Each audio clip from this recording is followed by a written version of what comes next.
Welcome back to Master Kalog, and don't forget to subscribe and click notification bell for more updates. Sa oral argument, kinuwestiyon ng Korte Suprema ang pag-remit ng PhilHealth ng 60 billion sa national government kahit may utang pa ito. Pag-remit ng PhilHealth ng 600 billion sa national government kahit naka 816 billion deficit, kinuwestiyon ng Supreme Court. Ayon kay Amy C. Lazaro Javier, Associate Justice Supreme Court of the Philippines, has PhilHealth paid all the recorded and organized claims before it transferred the funds to the Treasury. Sinabi din nito, not all were paid and yet you transferred the funds already. Ayon naman sa sagot ni Renato Limsiaco Jr., Senior Vice President of the PhilHealth, Your Honor, in a certain cut-off days, Your Honor, definitely hindi ho mababayaran ng lahat. Kaugnay nito, ang PhilHealth noong 2029 financial statement ay 1.16 trillion bayarin sa mga benepisyo. Tapos nag-minus ng 347 billion asset.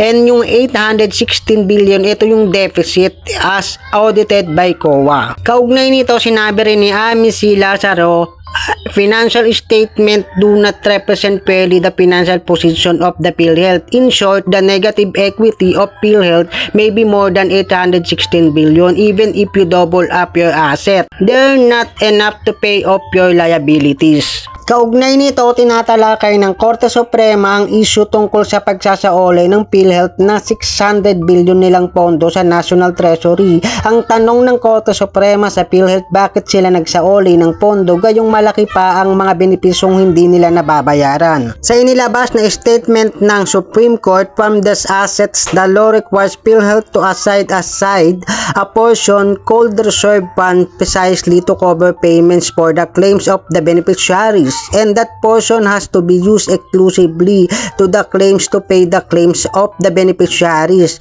There is an excess, then is the final program should be set up, and if there is a still excess in the excess, then investment may be made. Kaugnay nito, pinasalamatan naman ni Senator Bongo ang Supreme Court dahil tinatalakay na ngayon ang issue sa paglilipat ng pondo ng PhilHealth. Matatandaan bilang chair ng Senate Committee on Health, tinutulan niya ang pag-transfer ng PhilHealth Fund sa national government para magamit di umano sa priority public project and programs. Para kay Senator Bongo, ang pondo ng PhilHealth ay para sa health, kaya dapat lang gamitin sa pangangalaga ang kalusugan ng mga Pilipino. Pahayag ni Senator Bongo, ito ang kanyang sinabi, salamat po sa Supreme Court dahil pinagdedebatehan ngayon ang transfer ng PhilHealth Fund. Iyan naman po ang tanong natin sa PhilHealth last year pa. Ang dami ninyong obligasyon na nakabinbin, ang dami pang utang at higit sa lahat ang daming pasyente na naghihingalo na mamatay ni walang pambayad sa ospital. Bakit bilyon-bilyong piso ang sobra ninyong pondo na walis tuloy para gamitin sa ibang project na hindi naman dapat o kailangan pahalagahan ang PhilHealth? Ito po ay ayon kay Senator Bongo na mas kilala sa Mr. Malasakit Bisyo ang magsiservisyo. Kaugnay nito, sino nga ba talaga ang mananagot sa PhilHealth Fund transfer? Sa kasalukuyang diskusyon at pagsusuri ng issue, wala pang opisyal na kakasuhan. Gayunpaman, may ilang personalidad at grupo na itinuturo ng mga kritiko at watchdog bilang posibleng may pananagutan depende sa magiging resulta ng mga investigasyon at desisyon ng Supreme Court.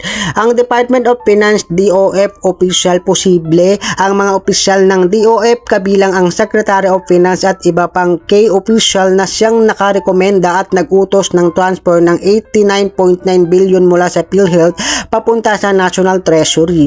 Posibleng violation kung mapatunayan na may misrepresentation o miscalculation sa pondo ng PhilHealth o kung sadyang binaliwala ang COA report, maaari silang maharap sa administrative liabilities, graft o malversation of public fund.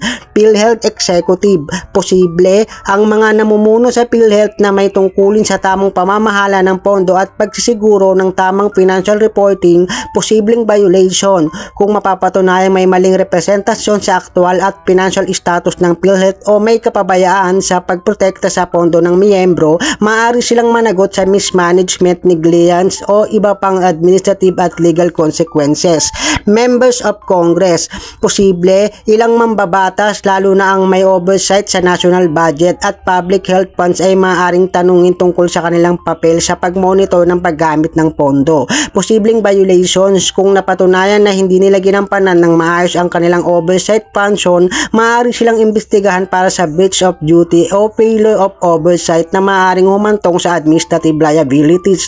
Nasaan ang responsibilidad at pananagutan ng Pangulo? Ipinapasa ko ang mahalagang katanungang ito sa inyo, mga kapwa ko Pilipino. Ano ang inyong opinyon? Naging masyado ba siyang maluwag o mapaghawak sa ganitong malaking transaksyon, o may opisyal sa ilalim niya na gumagawa ng desisyon na walang tamang koordinasyon na magbahagi sa inyong saloobin at comments? Kaugnay nito, ayon kay Public Health Advocate Dr. Tony Liason, may makabubuting buwagin na lang ang Department of Health dahil hindi raw nararamdaman ang presensya nito. Kinastigo ni Liason ang katahimikan ng DOH sa issue ng paglilipat ng pondo ng PhilHealth, pati na ang pagpapaselfie at madalas na biyahe sa ibang bansa ng mga pinuno nito, kasama na si Health Secretary Ted Herbosa. Kung ating matatandaan, sinabi ni President Bongbong Marcos noong last year December, nagbigay garantiya si Pangulong Ferdinand R. Marcos Jr. na mas dadami pa daw ang serbisyong ibibigay ng PhilHealth sa taong 2025. Hiling naman ng Pangulo sa mga nagbibigay ng komento sa issue sa PhilHealth subsidy,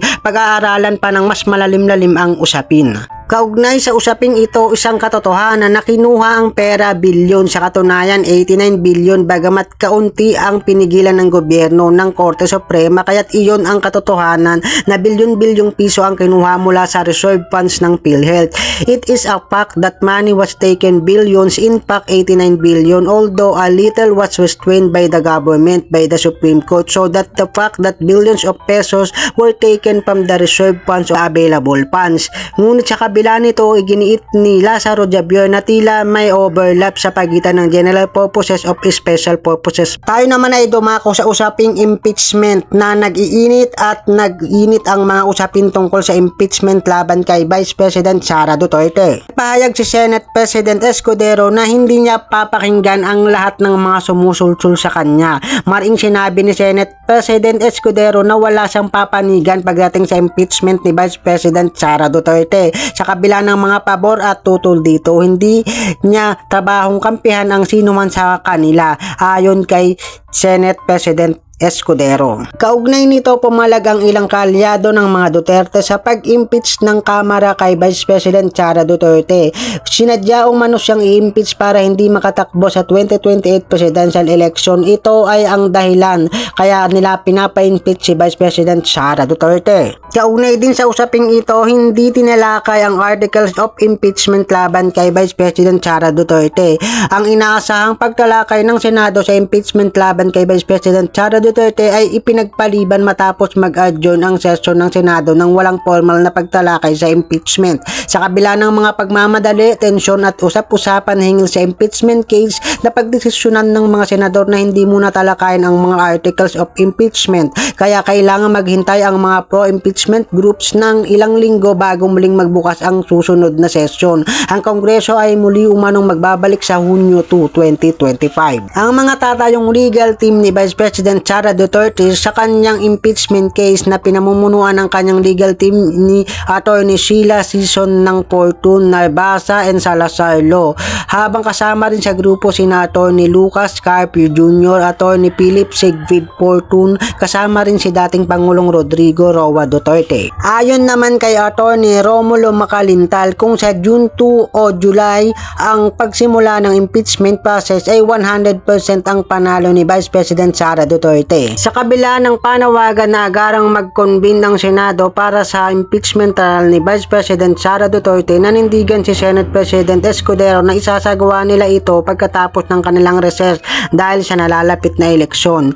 Iyan ang tugon ni Escudero sa Truth on the Line show ng Philippine Star matapos siyang hingan ng reaksyon kaugnay sa pahayagan o pahayag na Batangas Representative Gervil Luisto ukol sa kahulugan ng forward sa saligang batas pagdating sa impeachment. Ngunit nilinaw din ni Luisto na inirerespeto nila ang desisyon ng Senado na uupong senator judge sa impeachment court para sa paglilitis kay Duterte. Ayon kay Escudero, susundin ng Senado ang proseso ng impeachment trial na kanilang planong simulan pagbubukas ng session sa June 2, 2025 at inaasahang matapos sa October 2025 bago ulit ang kanilang recess. Kaugnay sa mga usaping ito tungkol sa PhilHealth at sa impeachment, ano ang iyong magiging katuwiran at opinyon? Mahalaga ang iyong opinyon at katuwiran, i-comment mo lamang yan. Don't forget to subscribe, like, and share. Thank you for watching.